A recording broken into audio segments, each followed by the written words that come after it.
आज आपल्या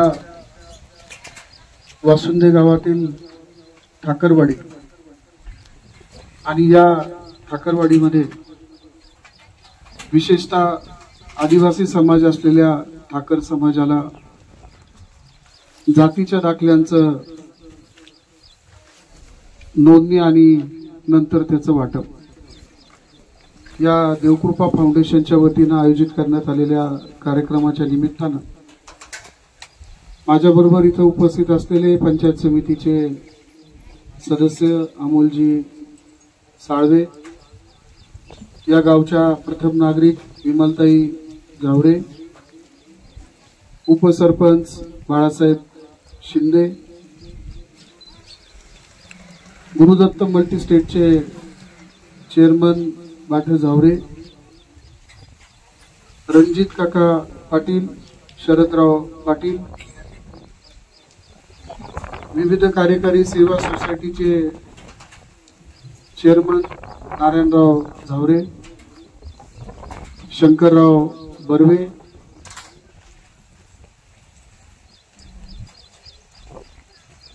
हा कार्यक्रम आयोजित करण्यामध्ये ज्यांनी मोलाचं सहकार्य केलं ते आमचे दुसरे मार्गदर्शक भाऊशेठ सईद असतील, दिलीपराव पाटोळे असतील, कार्यक्रमाला आवर्जून उपस्थित असणारे माकू उकले गुरुजी, बाळासाहेब झावरे, लहानूभाऊ झावरे, विकास झावरे,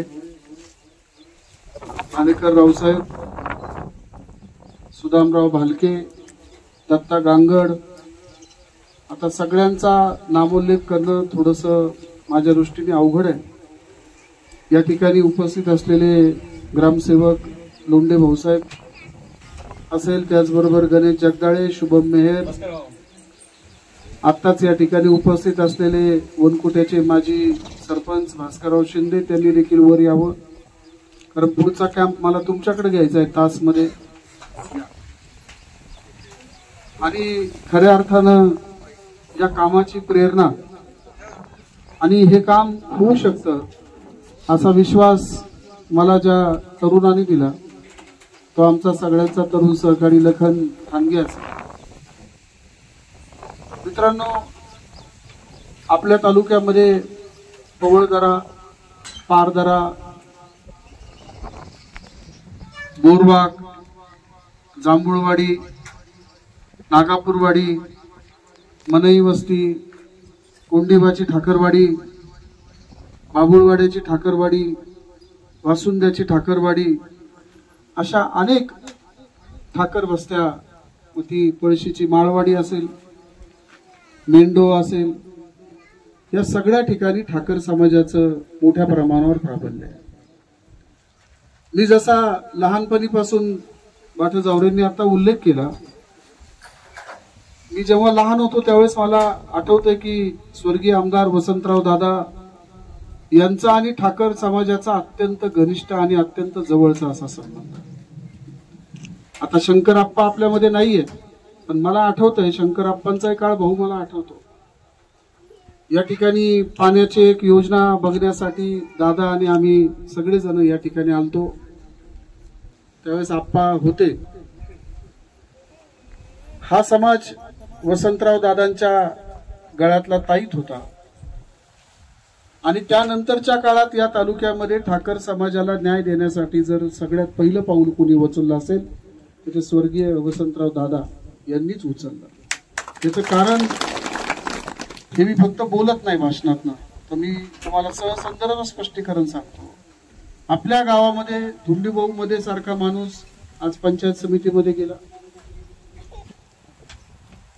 या तालुक्याला जिल्हा परिषद पंचायत समितीचं पद, मग ते वामनराव मध्ये पाटील असतील, मग त्या इंदुमतीताई मेंगाळ असतील, मग त्या कुंडीबाचे ठाकरवाडीच्या आमच्या होनाभाऊ घोगरेंच्या मंडळी लीलाबाई घोगरे असतील, सखुबाई केदार जिल्हा परिषद सदस्य असतील, या सगळ्यांना पंचायत समिती जिल्हा परिषदेमध्ये काम करण्याची संधी स्वर्गीय वसंतराव दादांनी दिली.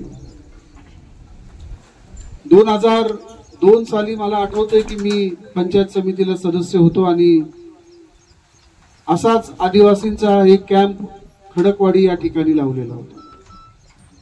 या कॅम्प मधून साधारण 5000 दाखल्यांचं वाटप हा राज्यातला विक्रम हा आपण त्यावेळेस केलेला होता. नंतरच्या काळामध्ये सत्तेची अनेक स्थित्यंतर घडली. सत्ता येते, सत्ता जाते. आज माझ्याकडे कुठलीही सत्ता नाही, माझ्याकडे कोणतेही पद नाही, पण एक गोष्ट नक्की सांगतो की या समाजाने वसंतराव दादांवर खूप प्रेम केलं आणि म्हणून मी देखील तुमच्यावर तेवढंच प्रेम करणं हे माझं कर्तव्य समजतो. आणि या कर्तव्य भावनेतून आज आपण आदिवासी लोकांना दाखले वाटप करण्याचा कॅम्प आयोजित केला. मला अनेक ठाकर समाजातली मुलं भेटायची. साहेब, आम्ही जर पारनेरला गेलो तर आम्हाला 2000 रुपये दाखलेला द्यावं लागतात, आम्हाला 1500 रुपये दाखलेला द्यावं लागतात. कधी कधी काही माणसांनी सांगितलं आमच्याकडून 3,000 रुपये घेतले जातात. मग मी मनाशी विचार केला आणि मग माझ्या मनामध्ये एक कल्पना आली की इकडं फार काही दुसऱ्या गोष्टी देण्यापेक्षा यांना सगळ्यात आधी जगाच्या मुख्य प्रवाहात आणण्यासाठी जातीच्या दाखल्यांचं वितरण होणं अत्यंत गरजेचं आहे. मग मी नंतर आमच्या लखनशी चर्चा केली. त्यांना म्हटलं, बाबा, शासन कधी देईल मला माहित नाही, शासनाचा कधी निर्णय होईल हे मला माहित नाही. हा जो काही सगळा काही खर्च होईल यांना दाखला देण्याचा तुम्ही एकटाच करायला तयार आहे. आणि म्हणून आज आपण या ठिकाणी सुरुवात त्याची केली. ही फक्त एक सुरुवात आहे. आजची सुरुवात ही वासुंद्याच्या ठाकरवाडीतून झाली. उद्याची सुरुवात पळशीची नागापूरवाडी असेल, भास्करराव तुमचं तास असेल, तिथं भिल्ल समाजाची संख्या आहे. मग ते तास मध्ये एक योजना आपल्याला अशीच राबवायची. तशीच योजना वनकुट्याला घेणार, तशीच योजना पवळ दऱ्यामध्ये घेणार, तशीच योजना बळीच्या दऱ्यामध्ये घेणार. या सगळ्या ठाकर समाजाला जगाच्या मुख्य प्रवाहामध्ये आणण्याचं काम हे आम्ही सगळेजण करणार आहोत. आणि हे माझ्या दृष्टीनं सगळ्यात महत्वाचं आणि पुण्याचं काम आहे. शेवटी निवडणूक आल्यानंतर बऱ्याच वेळा मला स्थानिक लोक सांगत असतात की साहेब फार अवघड आहे, इथं अशा अशा सवयी लागलेल्या आहेत, इथं थोडस तसं केल्याशिवाय काही मतं मिळणार नाही. माझी तरुण बांधवांना एवढीच विनंती आहे की एका दिवसाचा एखादा दारूचा बॉक्स घेण्यापेक्षा भविष्य काळाचा विचार करा, तुमच्या पुढच्या पिढीचा विचार करा. आज बर्वेनगर पासून तर खाली ठाकरवाडी म्हणजे हरिभाऊ राहतात तो तिथपर्यंतचा सगळा डांबरी हा वसंतराव दादांनी केला. आणि आता जरी तो खराब झालाय तर मी तुम्हाला इथं प्रामाणिकपणे बाळासाहेब सांगतो की येत्या 15 ते 20 दिवसामध्ये हा रस्ता पुन्हा नवीन डांबरीकरणाचा शुभारंभ हा आपण करणार. मधल्या काही काळामध्ये आपण घरकुलांचं वाटप केलं. घरकुलांचं वाटप करत असताना आता शबरी महामंडळाकडे फार मोठा निधी आहे आणि शबरी महामंडळाच्या माध्यमातून देखील आपल्याला अजून काही घरकुलं कशी देता येतील या संदर्भात मी चर्चा करणार आहे. मी एक 7-8 दिवसांपूर्वी आदिवासी विकास मंत्र्यांना भेटलो. त्यांना सांगितलं जी धरती आबा ही जी काही योजना आहे ही धरती आबा योजना धुळे, नंदुरबार आणि या परिसरामध्ये राबवली जाते. माझ्या पारनेर तालुक्यामध्ये देखील तुम्ही धरती आबा योजना राबवा. धरती आबा योजनेचा अर्थच एवढा आहे की प्रत्येक ठाकर माणसाला रेशन कार्ड, प्रत्येक ठाकर माणसाला किंवा एसटी समाजाचा मग तो भिल्ल असू द्या, ठाकर असू द्या, महादेव कोळी असू द्या, यांना प्रत्येकाला त्या ठिकाणी कुपन ते जे तुम्ही आता मला सांगितलं की ऑनलाईन काही कुपन आमचे झालेले नाहीत त्याबाबत देखील मी जबाबदारी घेतो की ज्यांचे कुपन ऑनलाईन झाले नाहीत सरकारच्या दरबारी प्रयत्न करून त्यांचे सगळे कुपन हे ऑनलाईन करण्याचं काम देखील आपण लवकरात लवकर करू. आज मला इथं आल्यानंतर सरपंचांनी सांगितलं की इथल्या अंगणवाडीची जी खोली आहे तिचे दार काही खराब आहेत. किरकोळ गोष्टी आहेत सरपंच ताई, आपण त्या लगेच करून टाकू. पाण्याच्या टाक्या, पाणी योजनामध्ये काही कनेक्शन आपण ग्रामपंचायतच्या मार्फत मला वाटतं शंकर किती कनेक्शन दिले असतील, 35 कनेक्शन आपण त्यावेळेस दिले. 45 घरकुलं देणं सोपी गोष्ट नाही. 45 घरकुलं त्या ठिकाणी दिली. मी तुमच्या सगळ्यांना पुन्हा एकदा एक विश्वास आणि एक मनापासून तुमचा सगळ्यांचा घरातला माणूस या नात्याने सांगतो की उद्या इथल्या तरुणाला जर कुठं मास्यांचा मत्स्य व्यवसाय करायचा असेल, आमच्या एखाद्या महिला भगिनीला कांडप मशीन पाहिजे असेल, आमच्या एखाद्या महिला भगिनीला अजून काही व्यवसाय करायचा असेल, तर या व्यवसायासाठी आदिवासी योजनेच्या अनेक योजना या आपल्याकडे कार्यान्वित आहेत. आणि या कार्यान्वित करण्यासाठी मी वासुंद्याला जे आता नवीन संकुल आपलं मारुती मंदिरांच्या समोर बांधलंय, त्या संकुलामध्ये एक देवकृपा फाउंडेशनचं ऑफिस असेल. त्या ऑफिसमध्ये फक्त आदिवासी समाजावर काम करणारा एक माणूस तिथं मी ठेवणार आहे. तुमचे जे काही प्रश्न असतील ते आठवड्यात जाऊन तिथं तुम्ही मांडायचे. मग तो विजेचा प्रश्न असू द्या, आमचे नारायण केसू चिकणे माळवाडीचे तुम्हाला माहित असतील पळशीचे, त्या नारायणरावनी मला सांगितलं की साहेब आमच्याकडे आदिवासींना डीपी नाही. मी त्यावेळेस डीपीडीसीचा मेंबर होतो आणि मी डीपीडीसी मधून त्यांना एक डीपी देखील त्या ठिकाणी दिली.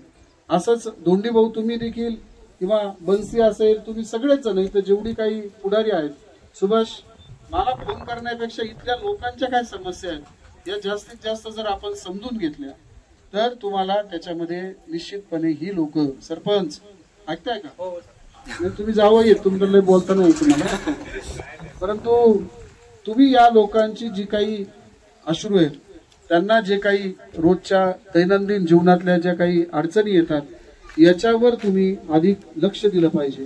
इथल्या एखाद्या तरुणाने जर मला सांगितलं की साहेब मला ठक्कर बाप्पा मधून ती कुठं कॉन्क्रिटीकरण पाहिजे, आम्हाला शबरी योजनेमधून किंवा नाशिकच्या उपउद्योगातून आम्हाला कुठं रिक्षा पाहिजे, तर मी साधारण 100 ते 200 रिक्षा आतापर्यंत वाटल्यात आदिवासींना.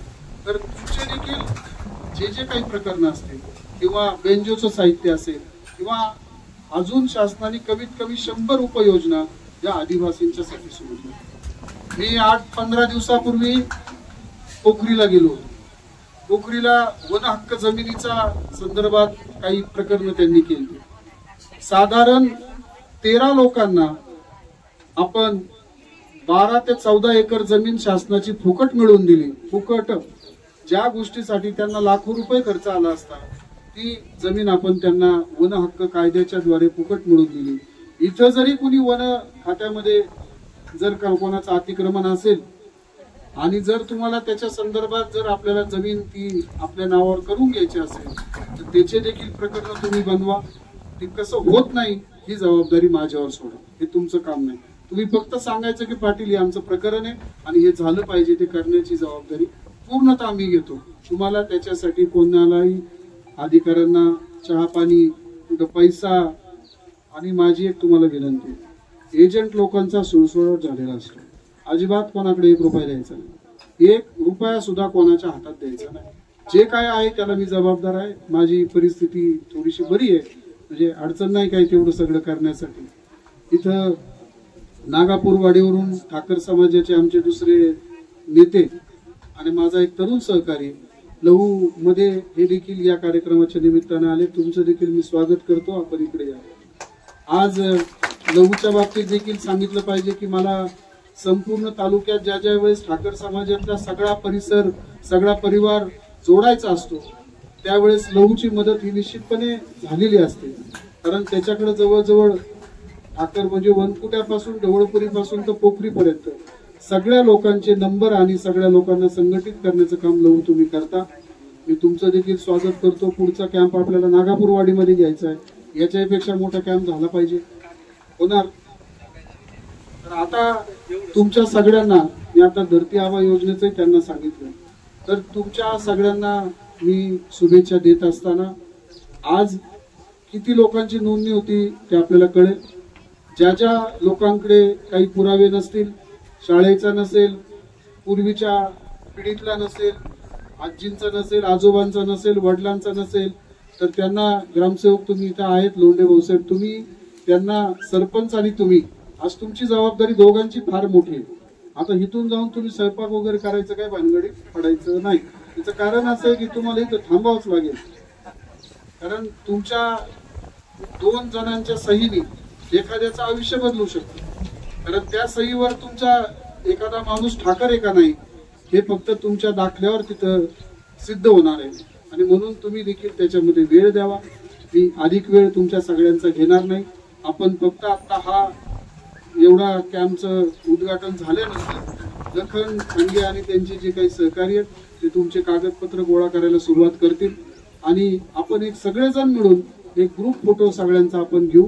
त्यानंतर मी आणि आम्ही जे काही बाकीचे लोक आहेत ते तुमच्या कामात ढवळाढवळ करण्यापेक्षा आम्ही आमचं कुठतरी जाऊन शांतपणे बसतो. आम्हाला जर भाऊंनी किंवा दिलीपरावनी चहाचा आग्रह केला, अजून तर काही केलेलं दिसत नाही, परंतु जर केलाच तर तिथं बसू नाही तर धोंडे भाऊ तुमच्या घरी जाऊन आम्ही बसू, तुझी यायची काही गरज नाही. वहिनी मला तिथे चहा पाजतील तर ते इथं आल्या घरीच आहेत ना, मग आम्ही जातो, आम्ही आमचं तिथं काही करू शकतो. तर परत एकदा मी आदिवासी बांधवांना एक मनापासून तुमच्या सगळ्यांना आता इथं केटी वेअरचं गोपाळदाराच्या बाबत बन्सी केदारजी एक पत्र मला दिलं. पण बन्सी, मला तुम्हाला सांगायचं की या तालुक्यामधला एक मोठा, ज्याला आपण गळफास म्हणतो, हा गळफास हा 50-60 लाख रुपयाचा बंधारा हा आपण याच वस्तीसाठी त्यावेळेस दिलाय. आणि आता तुम्हाला गोपाळदारामध्ये जर केटी पाहिजे असेल तर तो देखील मी पाटबंधारे मंत्री राधाकृष्ण विखे पाटील साहेब यांच्याकडे हा पाठपुरावा करतो.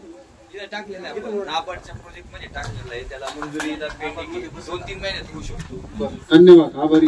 आता तुम्ही या संदर्भात प्रसादशी कॉन्टॅक्ट करायचा, मला अजिबात सुभाष फोन नाही करायचा. तुझा फोन आल्यावर तुझा एक संध्याकाळी फोन येतो आणि मग मी घाबरतो. त्याचबरोबर बस चालू करण्याबाबत आता मला सरपंचांनी सांगितलं, परंतु बस चालू करायला शाळेसाठी आता ती थोडीशी आर्थिक बाब त्याच्यामध्ये मला तपासावी लागेल की मग एक काम करा सरपंच, बस पेक्षा तुम्ही इथं जेवढे मुलं मुली येत आहेत वासुंद्याच्या शाळेमध्ये आपल्या, त्यांच्या सगळ्यांच्या सायकलीचे प्रकरण करा. पैकीचे पैकी सायकली द्यायची जबाबदारी माझी. ती कुठून द्यायची ते मी बघतो, सायकलचं करणार नाही प्रकरण, गाडीच पाहिजे.